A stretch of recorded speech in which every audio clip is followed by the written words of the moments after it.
আমরা এখন বেরোচ্ছি। এখন বাজে হচ্ছে 8:10। অসাধারণ ভিউ এর সাথে আর দারুণ ওয়েদার।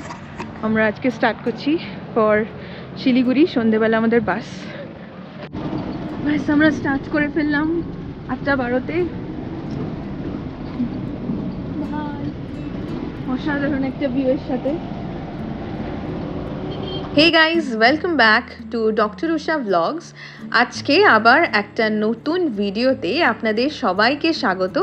আমরা যাচ্ছি সান্দাকফু থেকে new Jalpaiguri, not new Jalpaiguri, Siliguri mostly, কারণ আমাদের আজকে বিকালবেলা আছে বাস, শ্যামলী পরিবহনের ভলভো বাস। রাস্তাটা দেখানোর জন্য আমি কিছুটা রাস্তায় ভিডিও বানালাম, কারণ এই সান্দাকফু থেকে শিলিগুড়ি যাওয়ার যে রাস্তা, এটা কিন্তু বেশ ভয়াবহ বলতে গেলে, একেবারেই অফ রোড, দেখতেই পারছেন। কাজেই আপনারা যখন আসবেন, যদি আপনাদের কোনো সমস্যা থাকে অনেকক্ষণ বসে থাকার বা হাঁটুর সমস্যা, তাহলে কিন্তু একটু ভেবেচিন্তেই আসবেন।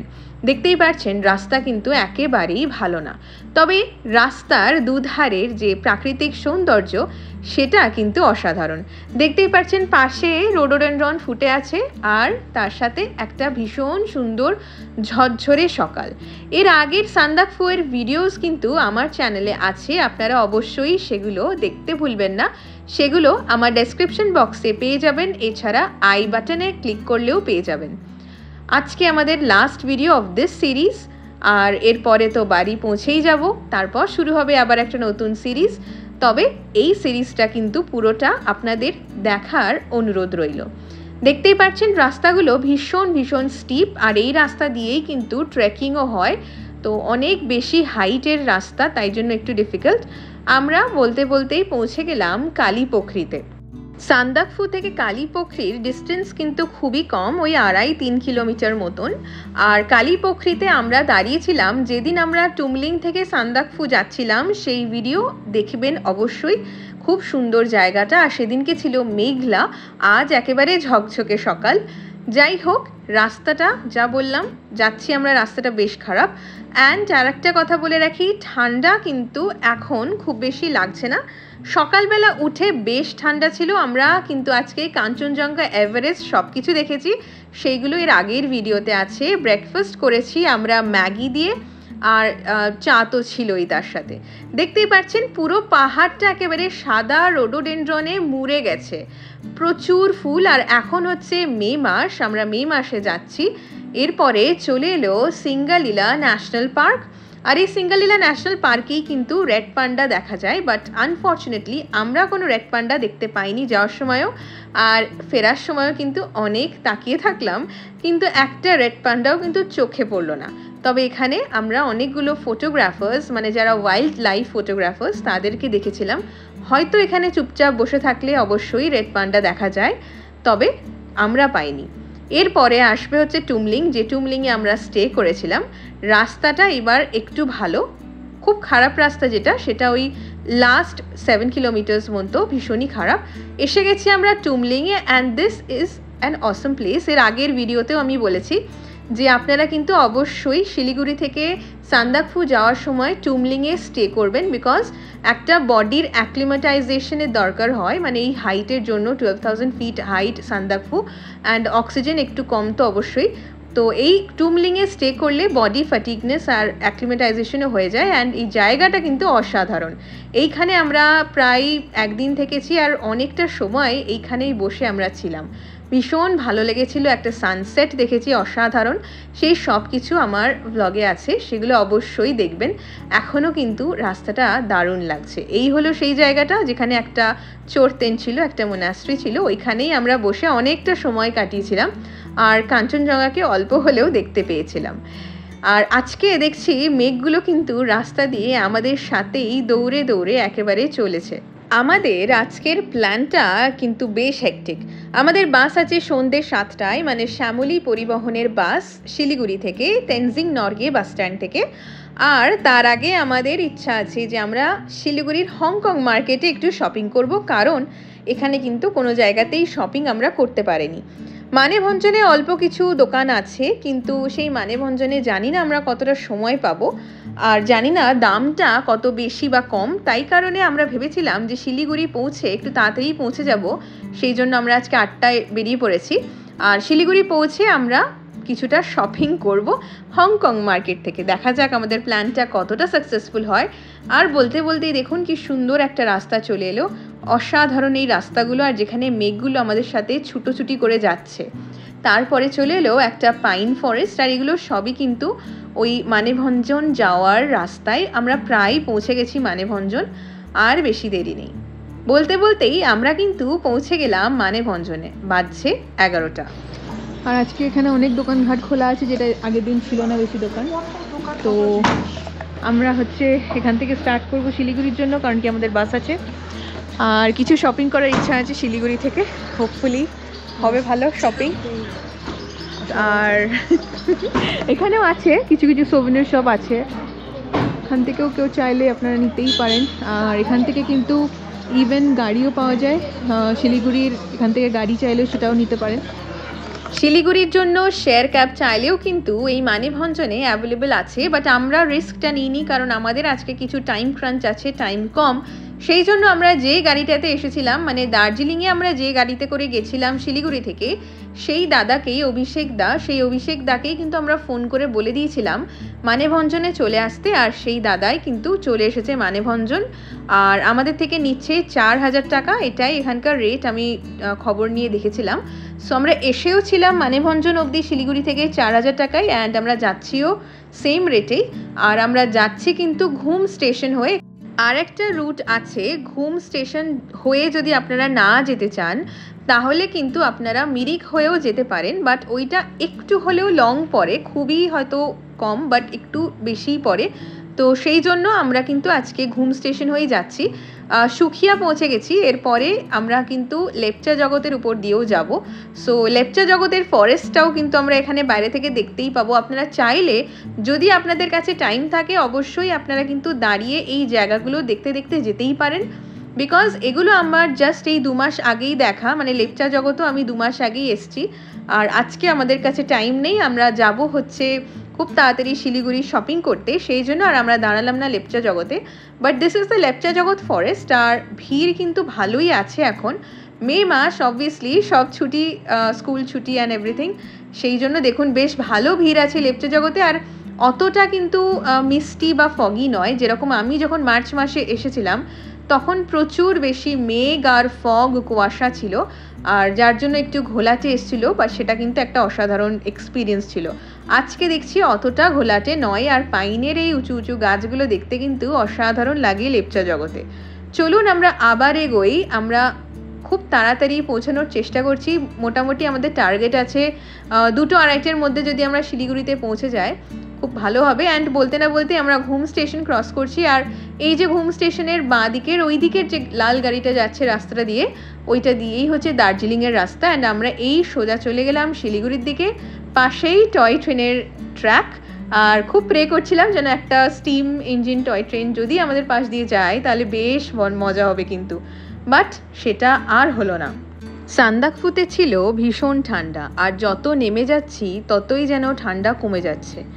এই যে আমরা এখন পৌঁছে গেছি, এখানে একটা মোনাস্ট্রি মতন ছিল, বেশ সুন্দর জায়গাটা। ঠান্ডা কিন্তু খুব বেশি নেই, মানে একটা হালকা জ্যাকেট পরেই আমরা আছি। আর এই মুহূর্তে এই ভিডিওটা আমি বানিয়েছি তখন মে মাস। তো মে মাসে যেরকম বললাম যে বেশ ভালোই ভিড় কিন্তু আছে সব রকম জায়গাতেই। বাট হ্যাঁ, সান্দাকফুতে অনেক ভিড় ছিল না, কারণ সান্দাকফুতে একটু অফবিট হয়ে যায়, তো ওই জন্য বেশি কেউ আসে না সান্দাকফুতে জেনারেলি, তো ওই জন্য বেশ কমই ভিড় ছিল। কিন্তু যতই নামছি দেখছি কুয়াশা যেন বেড়ে যাচ্ছে, রাস্তা কিন্তু আস্তে আস্তে ঢেকে যাচ্ছে কুয়াশায়, লাগছিল কিন্তু বেশ। কিন্তু বেশি কুয়াশা আবার ভিজিবিলিটিতে প্রবলেম করে গাড়ির। যাই হোক, পৌঁছে গেলাম আমরা কার্সিয়ং একটা ছোট্ট শহর, একটা ছোট্ট পাহাড়ি শহর। আর কার্সিয়ংয়েও কিন্তু আপনারা চাইলে থাকতে পারেন, এখান থেকে দার্জিলিংও বেশ কাছে, আর কার্সিয়ংয়ের আশেপাশে বেশ কয়েকটা সাইট সিইং স্পটসও আছে। এটা হচ্ছে মেইন সিটি অফ কার্সিয়ং, আর কার্সিয়ংয়ের উপর দিয়ে কিন্তু টয় ট্রেন যায়, অ্যান্ড কার্সিয়ংয়ের একটা টয় ট্রেন স্টেশনও আছে, সেটাও একটু পরেই আপনাদেরকে দেখাবো।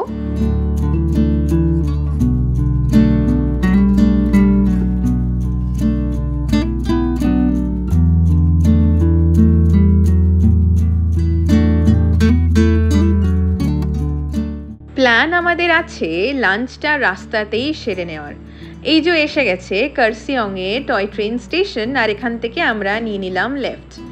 যেটা বলছিলাম যে আমাদের ইচ্ছা আছে রাস্তাতেই কোথাও একটা লাঞ্চ করে নেওয়ার, তাহলে কি হবে, টাইমটা কিছুটা হলেও সেভ হবে, কারণ আমরা পৌঁছে যাব শিলিগুড়ি তাড়াতাড়ি, মোটামুটি 2-2:30-এর মধ্যে পৌঁছানো উচিত, দেখা যাক কখন পৌঁছায়। তো পৌঁছে গিয়ে আমরা কিন্তু ব্যাগটা রাখবো শ্যামলী পরিবহনের যে লাউঞ্জটা আছে, মানে একটা ওয়েটিং লাউঞ্জ আছে, যেটা হচ্ছে তেনজিং নরগে বাস স্ট্যান্ডের কাছে।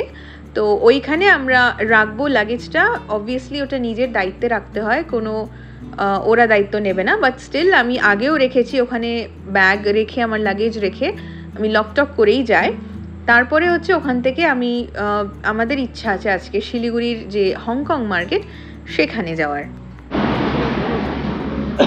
1:04 আর আমরা এখন মাঝখানে দাঁড়িয়েছি। এখানে লাঞ্চ করব, কিছু একটু খাই। চল, এখানেই ভাবছি আমরা লাঞ্চ টাঞ্চ করে নেবো, দেখা যাক কী খাওয়া যায়, অনেক কিছু আছে। সো লাঞ্চ করে তাড়াতাড়ি যেতে হবে, কারণ আমাদের কিছু শপিংও করার আছে, তো তাই জন্য তাড়াতাড়ি বেরোনো দরকার। পাহাড় ছেড়ে চলে যাচ্ছি মোমোকে আবার সাথে নিয়ে। শুরু করেছিলাম, মনে আছে ফার্স্ট ব্লগে শুরু করেছিলাম আমরা ব্রেকফাস্টটা মোমো দিয়ে, আর আবার আজকে মোমো দিয়েই আমাদের লাস্ট লাঞ্চ ইন দ্য পাহাড়। কেমন?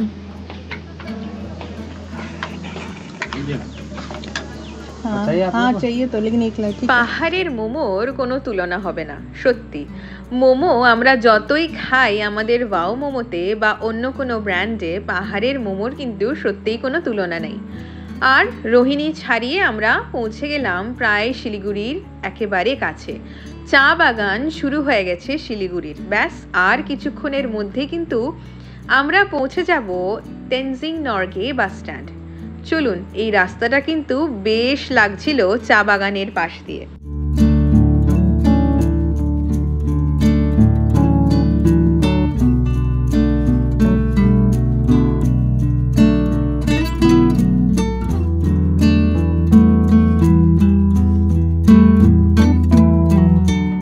শিলিগুড়িতে পৌঁছানো থেকেই ভীষণ ভ্যাপসা গরম, মানে মনে হচ্ছিল যেন সান্দাকফুতে আবার ফিরে যায়।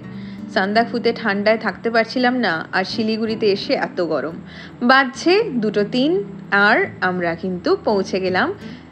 আর এই মুহূর্তে বাজছে 2:28, মানে ওই 2:30 বাজছে। 2:30তে কিন্তু আমরা পৌঁছে গেছি, লাঞ্চ হয়ে গেছে।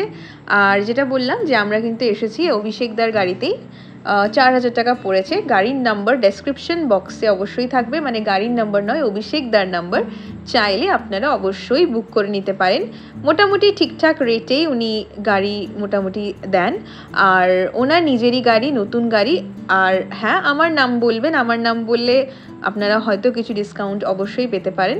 তো শ্যামলী পরিবহনের যে জায়গাটা আমি দেখালাম, ওটা ওদের একটা ওয়েটিং লাউঞ্জ।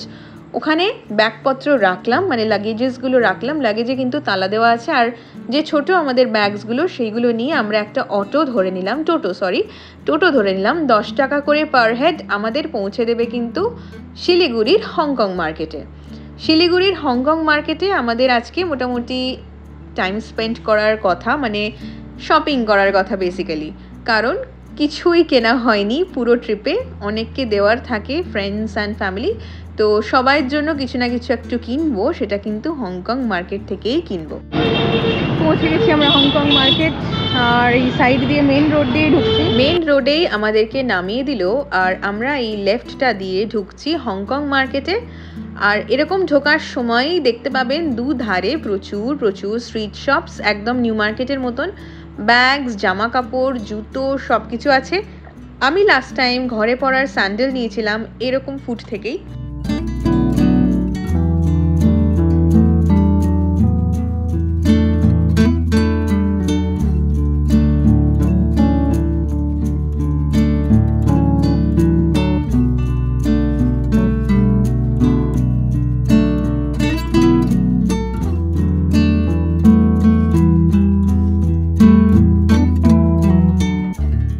সব রকম দোকানই কিন্তু এই হংকং মার্কেটে আছে। লাস্ট টাইম আমি কিন্তু ঢুকেছিলাম হচ্ছে গেট নাম্বার 3 থেকে। হংকং মার্কেটের গেট নাম্বার 3 থেকে আমি লাস্ট টাইম ঢুকেছিলাম, স্টার্ট করেছিলাম। তো এবার এই রাস্তাটা দিয়েই যাচ্ছি, এবারও হয়তো ওইটা দিয়েই ঢুকবো, দেখা যাক। আর হংকং মেইন মার্কেট যেটা, সেই মার্কেটের বাইরেও কিন্তু দুদিকে প্রচুর প্রচুর দোকান আর প্রচুর প্রচুর স্ট্রিট শপস, মানে ফুটপাথ শপস। সব রকম জিনিস পাওয়া যায়, যেরকম আপনারা দেখছেনই দুদিকে। খাবারেরও জিনিস আছে, যেরকম ফাস্ট ফুড সেন্টার্স, ফুচকা টুচকা সব কিছু আছে। আর জামা কাপড় তো অবভিয়াসলি এর ভেতরে খুব একটা টোটো ঘোরে না, বাট ওই একটা দুটো টোটো যেরকম ঢুকে যায়। নিউ মার্কেটেও আপনারা দেখেছেন, একেবারে নিউ মার্কেট ভাইবস। এই যে এসে গেছি আমরা একটা গেটের সামনে, এখানে এরকম ছোটোখাটো অনেক দোকান আছে। এখানে দেখছিলাম এরকম কানের অ্যান্ড বেশ সুন্দর কি চেইনস, ছোটোখাটো লোকজনকে দেওয়ার গিফট করার কিন্তু অনেক কিছু এখানে আপনারা পেয়ে যাবেন। এই যে ঢুকছি, এই যে গেট নাম্বার 3 থেকে লাস্ট ইয়ার না 2 বছর আগে আমি এখানে এসেছি, তখনও আমি গেট নাম্বার 3 দিয়েই ঢুকেছিলাম।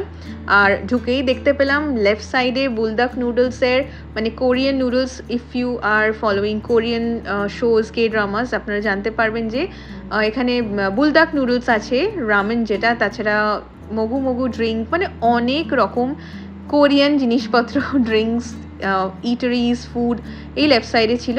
তাছাড়া এরপরে দেখতেই পাচ্ছেন এখানে অনেক দোকান, ব্যাগ, জুতো, খেলনার দোকান। আমার কোকোর জন্য কিছু নিতে হবে, সো সেটা তো অবভিয়াসলি মাথায় রাখতে হবে সবার আগে। আর তাছাড়া হচ্ছে কুনালের জন্য নিতে হবে, কুনালের বাড়ির জন্য নিতে হবে, অনেক কিছু আছে যে ছোটোখাটো জিনিস নেওয়ার। আমি এখান থেকে একটা ছাতা কিনেছি, আর ছাতাটা আমার ঠিকঠাকই রেট লাগলো। আমার ওই 3 ফোল্ডের একটা নর্মাল ছাতা, সেটা আমার এখানে কিন্তু 220 টাকা নিল। তো এইরকম ছাতা আমি শিলংয়ে দেখেছিলাম, ওখানে 350-400 টাকা বলেছিল, বাট এখানে সেটা 220-তে দিল। আই থট যে ইট ওয়াজ আ গুড ডিল, তো আমি নিয়ে নিলাম। আর আপনারা এইবার একটু দেখুন ভেতরটা, মার্কেটটা কীরকম। আমি একটু চুপ থাকি, কারণ আপনারা একটু ভালো করে দেখতেও পারেন স্লো করে, যেখানে কত কিছু পাওয়া যায়।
শপিং হয়ে গেছে, এই যে এত শপিং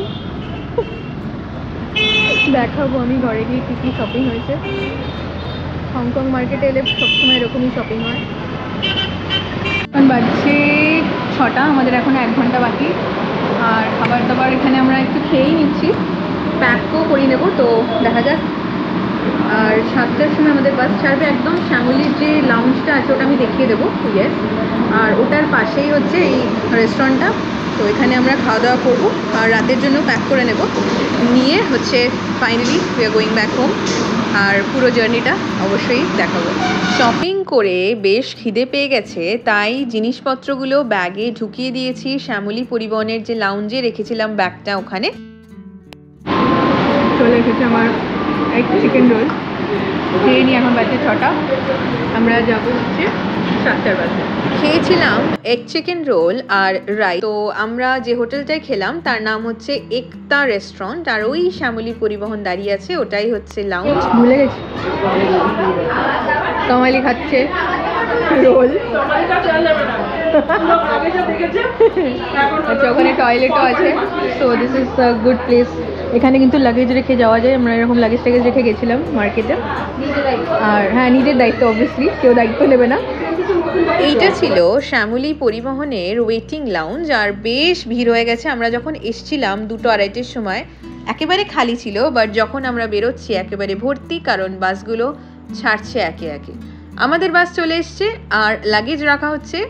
লাগেজ এরকমভাবে বাসের নিচে মানে বাসের পেটে দিয়ে দেওয়া হয়, আর একটা করে ট্যাগ দেওয়া হয়, জাস্ট ওই ফ্লাইটের মতনই। ট্যাগটা কিন্তু সামলে রাখবেন, নাহলে কিন্তু লাগেজ হারিয়ে যাওয়ার চান্স থাকে। তো যাই হোক, এই হচ্ছে শ্যামলী পরিবহনের যে লাউঞ্জটা, ভালো করে আরেকবার দেখিয়ে দিলাম।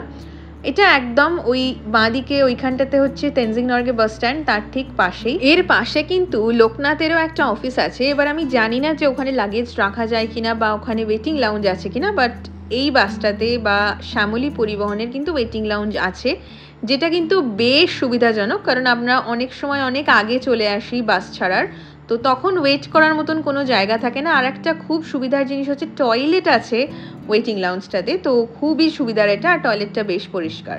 7টায় বাস ছাড়বে, এখন 6:48, আর এই আমি ঢুকছি বাসে। আমাদের হচ্ছে সেমি স্লিপার বাস, মানে ওপরটাতে হচ্ছে স্লিপার আছে আর নিচে আমাদের সিট। তো আমাদের ভাড়া পড়েছে 1600 টাকা করে। আমরা বেশ কিছুদিন আগে, মানে প্রায় 2 সপ্তাহ আগে কেটে রেখেছি টিকিট। তো আমাদের 4 জনের এরকম পরপর সিট আছে। সিটটা খুঁজে বসে পড়লাম, কারণ এইবার আমাদের যাত্রা শেষ, গন্তব্য বারাসাত। আমরা নামবো বারাসাতে, আমি ব্যারাকপুর যাব, মানে আমরা সবাই ব্যারাকপুর যাব, তো ওই জন্য বারাসাত নামলে সুবিধা হয় ওখান থেকে। আর বাস কিন্তু একেবারে টাইমে ছেড়ে দিল 7টার সময়, আর আমাদেরকে একটা জলের বোতল দেওয়া হয়েছিল। আর রাত 10টার দিকে দাঁড়ালো হচ্ছে এটা ডালখোলাতে, আর এখানে কিন্তু ডিনারের জন্য দাঁড়ায় 20 মিনিট, তো অনেকটাই সময়। তো এখানে ওয়াশরুমও আছে, আমরা ওয়াশরুম ইউজ করে চলে এলাম। আর এরকম বুফে সিস্টেম ছিল, ওখানে আপনারা যা ইচ্ছা খেতে পারেন, অনেক কিছু জিনিস থাকে। খাবারের কোয়ালিটি বিশাল ভালো নয়, ইট ইজ জাস্ট ওকে ওকে। আর আমরা এখান থেকে একটু চাউমিন নিয়ে নিয়েছিলাম, চাউমিন খেলাম, ইট ওয়াজ অলসো ওকে ওকে। বাথরুমটা কিন্তু এখানে বেশ নোংরা, একেবারেই পরিষ্কার নয়, আমার তো খুব একটা পরিষ্কার একেবারেই লাগে না। তো যাই হোক, যে কোনোভাবে you have to use it, কারণ কোনো উপায় নেই। এরপরে সেই দাঁড়াবে ভোরবেলা 4টের সময় কৃষ্ণনগরে। কিছুক্ষণ দাঁড়িয়ে পা সোজা করে আবার বসে পড়লাম বাসে। এরপরে কিন্তু কৃষ্ণনগরে ভোর 4টের সময় শঙ্কর মিষ্টান্ন ভাণ্ডার দাঁড়াবে।